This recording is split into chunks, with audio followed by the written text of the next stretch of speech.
Magandang araw, Disasters. Ito po ang inyong lingkod, Daniel Leonen at Zaya Servitilio. Nagbabalita.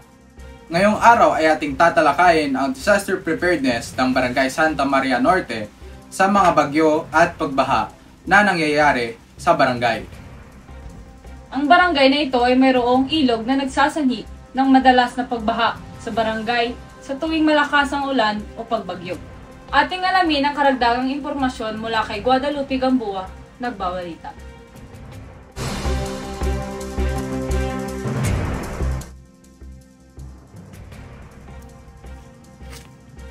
Narito ako ngayon sa ilog ng barangay upang maghatid ng balita patungkol sa sitwasyon ng ilog at ng paligid nito. Sa kasalukuyan, makikita nating maayos at kalmado ang kalagayan ng ilog. Ngunit sa pagdating ng mga bagyo o tuloy-tuloy na pag-ulan, ay mabilis na tumataas ang level ng tubig dito na umaabot pa sa mga kabahayan.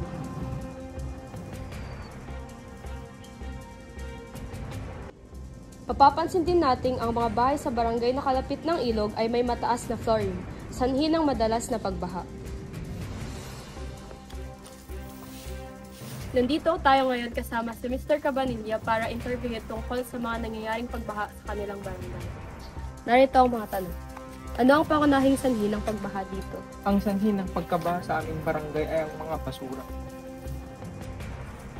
Paano ninyo hinaharap ang pagbaha kapag ito ay nangyayari? Kami ay nag-i-evacuate sa evacuation center na malapit sa aming barangay. Ano ang epekto ng pagbaha sa inyong pang-araw-araw na pamumuhay?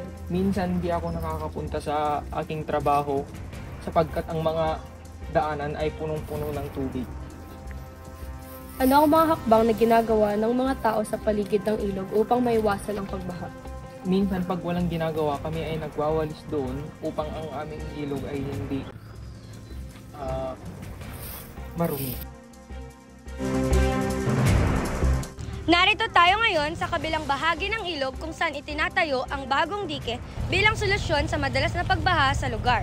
Sinimulan ng DPWH ang proyektong ito noong 2022 at patuloy pa rin itong ginagawa. Kapag natapos, inaasahang magpapabuti ito sa daloy ng tubig at magbibigay proteksyon sa mga residente. Kasama na ang mga walkway at bike lane para sa mas ligtas at luntian na kapaligiran. Sandra May Ribuyo, Nagbabalita.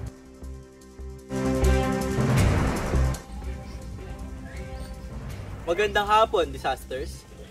Narito kami upang hatid ang balita tungkol sa dahilan ng madalas sa pagbaha sa Barangay Santa Maria Norte.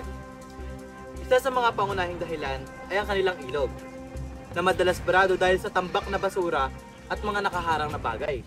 Kapag malakas ang ulan, hindi na kayang dumaan ng tubig sa ilog at sa drainage, kaya tumaabot ito sa kabahayan at sa mga kalsada.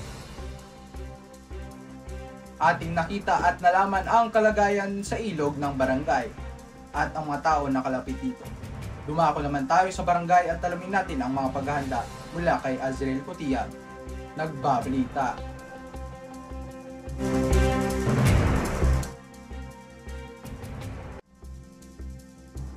Tayo ngayon ay nasa Barangay Hall ng Santa Maria Norte upang alamin kung paano nga ba naghahanda ang mga otoridad at kanilang mga tugon sa tuwing binabaha ang barangay.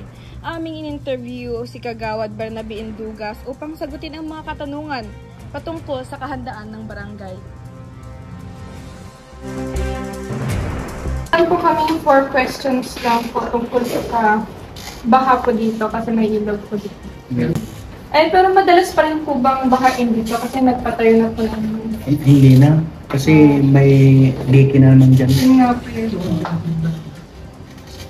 So, una lang po na tanong namin, kasi di ba dati po sobrang common ng baha, ngayon may leaky na hindi na po. So, ano rin po yung pinaka-common na reason po bakit po binabaha ng mabilis umapaw yung tubig? Kasi doon sa, sa Hawaii. Apo. Maraming nagkalat ng mga basura doon.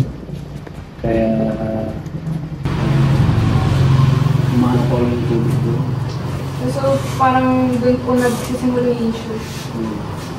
Second question po, paano nyo po hinaharap yung pagbaha po dito, yung mga... Dinadala namin dito sa sa Barangay Hall, sa diyan sa yung mga naapektuhan. covered court. So, So, nasagot na rin po yung third kasi yung third po namin parang saan yung evacuation area dito po. Dito. Kasi, paano po niya na-apektuhan yung mga livelihood nila? May mga po ba na farm dyan or... Meron din. Tulad dyan, plant area namin dyan. Tapos may mga iba, may mga manok. Ganun. May nalagaan. Tungkol naman po sa mga kagamitan po sa rescue, Meron po. Kompleto po kayo. Kompleto dun sa ambulansya na nagawin. And lastly po, ano po programa nyo sa barangay na nakakatulong sa pag-prevent po ng baha? Kami dito, bali may weekly kalinisan kami dito. Maglilinis kami dito sa highway, gano'n. O doon sa Zone 6, Zone 7, gano'n. Saka dito din sa may highway. Thank you po. Ayan lang po. Maraming salamat po sa time nga. Laging mag-ingat at panatilihin ang kaayusan at kalinisan ng paligid. At sa muli, kami po ang inyong tagapagbalita. Nagsasabing, manatiling alerto at magtulungan para sa mas maayos na kinabukasan. Nagbabalita mula sa Group 4.